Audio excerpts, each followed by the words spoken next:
Hello. I don't know if anyone would know me. I'm a writer and researcher. I'm probably, somewhat recognisable to anyone who's watched Ancient Aliens on History Channel or The Unexplained Files on Science Channel. I'm an independent researcher of many years.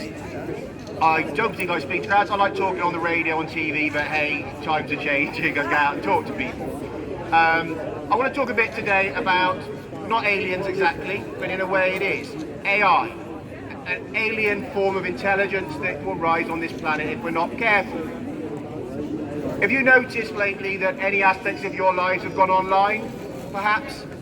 Your work, your education, your socialization, everything you're doing is moving towards online. Now, why is that push underway? Because they want you to be traceable, trackable, searchable, mineable.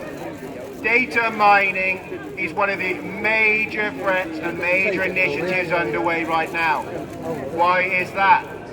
Because to get hard AI capable of running smart cities, the smart cities they're telling us they're going to pack us into, where everything you do is monitored, with a smart grid that can detect your use of electricity and turn it off if you use too much, with smart toasters that know how black do you like your toast, smart fridges that know what you have for breakfast, and all of that feeding back into an AI control hub in the city centres.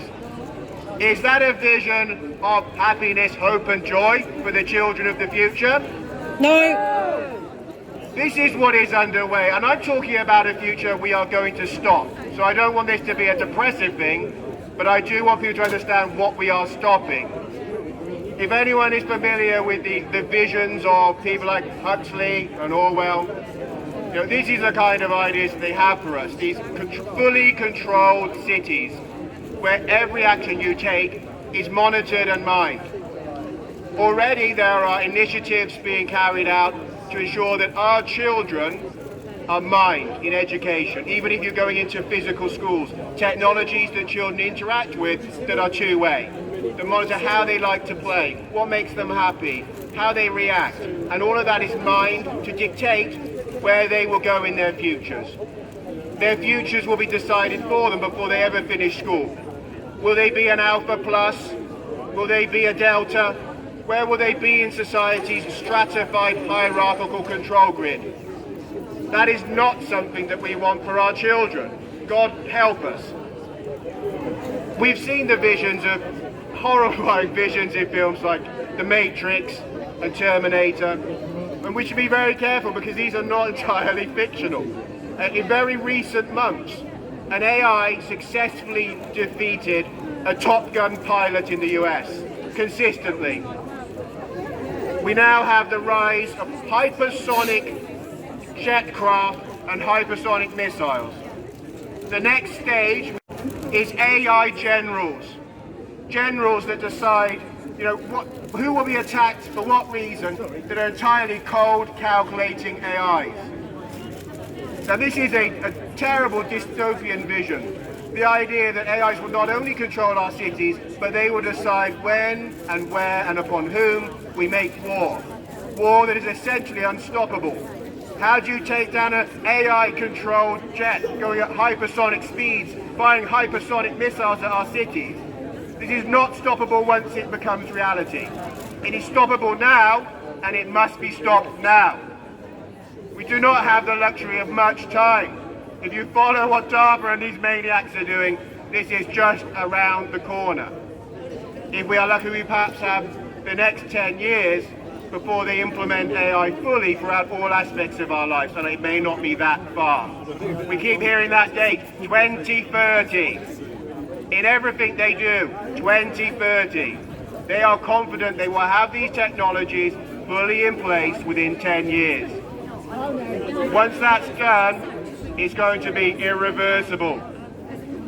We must now take back control of our data, our privacy, our activities, away from a 100% online existence, which we know causes a lot of depression, misery, and anxiety as it is. Humans need contact, they need physical experiences, they need each other, they need communities. We're not meant to live as simply a data resource, locked in our house, living our lives through the traceable world of the internet. That is not what we are born for. It's not what we want our children to live as. My hope is that understanding that we begin to move away from that dark vision which so many science fiction writers have warned us about. That instead of leaping forward with it and saying, celebrating these technologies. I mean, indeed, there was actually an award given for outstanding achievement to British Aerospace when they designed an autonomous battle robot that could feed on the dead. Is that what we celebrate in our culture? There's something's going horribly, horribly wrong. Now, I'm hopeful, very hopeful, that we will put an end to this very quickly. But it will take the mass unification of people globally saying no. If you look at the vision of the Matrix, and I'll give you a slight rewrite there, we are told that the AI, they want us for energy. No. AI needs our thoughts. It needs the data to become something transcendent. And that's the idea that these people have. A transcendent AI, an AI god that rises out of their technocracy to rule us all forever. Now that's not something I want to live under, that god. So I'm hoping that we will all come together and build this network physically as much as possible. Obviously, if we have to use the tools of the enemy to do it, we will.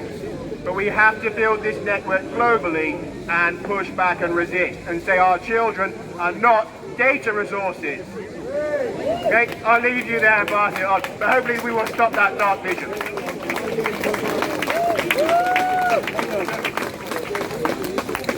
Oh, just a minute.